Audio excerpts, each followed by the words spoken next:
A great giant that strode the world like a colossus. That's how President Thabo Mbeki describes the seemingly greater-than-life ANC stalwart in a book Oliver Tambo remembered. Good afternoon and welcome to Albert Road Recreation Park in the London borough of Haringey. It's a council that embraced some of the prominent figures during the struggle against apartheid. It's also a council that embraced Oliver Tambo and his wife Adelaide. It was in 1960 when OR was instructed to travel abroad to establish an external mission for the ANC. The idea was to mobilize international support and coordinate the years of underground struggle that would follow. He set up home here for his family while he traveled extensively, educating the international community about the injustices of the then South African regime while keeping the ANC together. Today, the Haringey Council celebrates and commemorates his life with Oliver Tambo Memorial. In the next hour, we'll bring you events as they unfold here.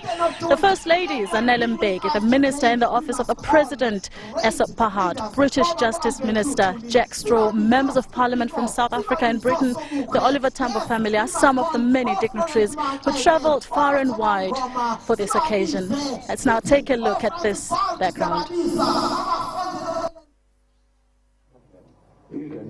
When Nelson Mandela and Oliver Tambo travelled to London in 1962, they spoke of their hopes that a statue of a black person would be erected alongside the others outside the House of Commons.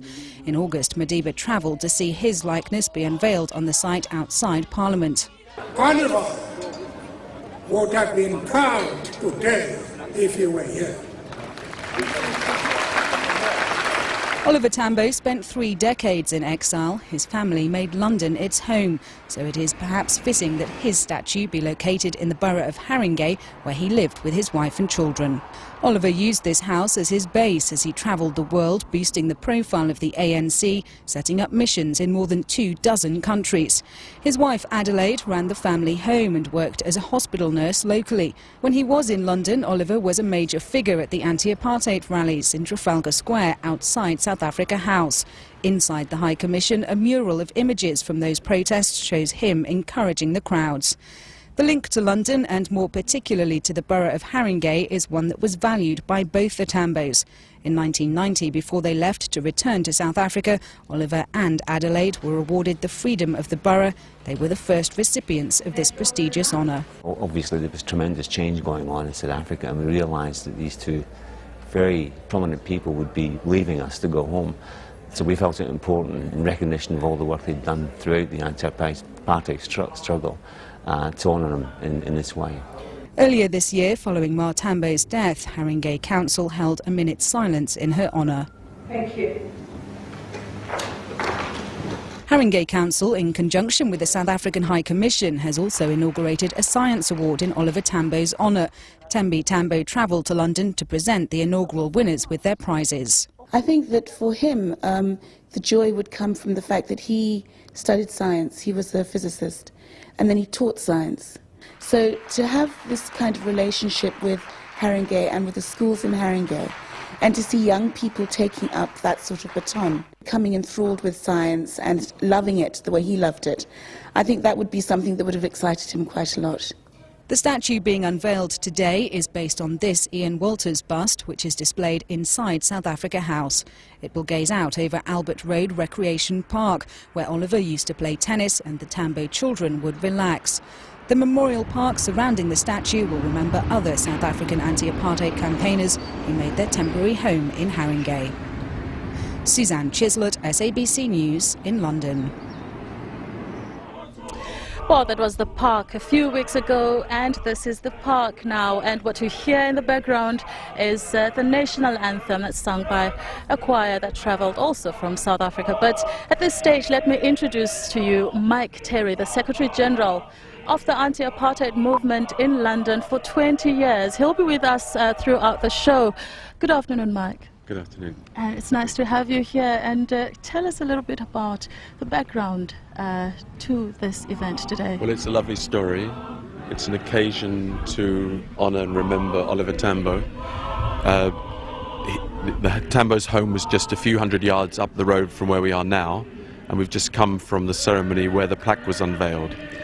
And the statue that's being unveiled, the bust, was made by the same sculptor, Ian Waters, who made the statue of Nelson Mandela, which was unveiled just a few weeks ago in London. And the bust is part of a memorial, and the memorial is to remember and honour and celebrate the life of Oliver Tambo in this, what would have been his 90th anniversary. I'm very tempted. You were the Secretary General of the anti-apartheid movement for 20 years here in London. Just very briefly, what drew you to take part in that movement? I think there were two things. First of all, there were the injustices of apartheid, what apartheid meant. And the other thing was the way in which there was too much support from this country for the white regime, for the apartheid regime. And a lot of people in this country realised that change would come quickly in South Africa and could have come much quicker if there had been real pressure on the apartheid regime, real effective measures. And of course Oliver Tambo, if you like, headed the international solidarity movement as well as the ANC in raising people's awareness across the world that that kind of action was required. And of course last night we witnessed the launch of a book, a project. You were very much involved in it. Yeah. But at this stage, let's just, there was that presentation by Gcina Mhlophe last night, which was quite moving. Yes, absolutely, and we've just had the same or similar one now.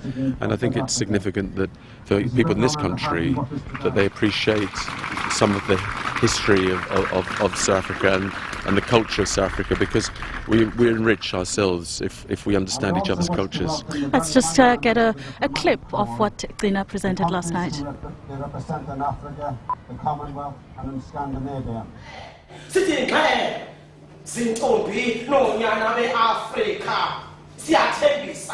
Sawuzama ukuzikhumbula sizikhumbulise imfundiso zenu, sawuzama ukubambana ngezandla sivuselelane, sivakale kuvakala inswahla yamazwi ethu enkilokiloza uvuye nditsho neentaka zezulu apho sisitsho sithi mfoka Tambo sikhokhele Tambo sakhilizwe lethu, sithi sikhokhele mfoka Tambo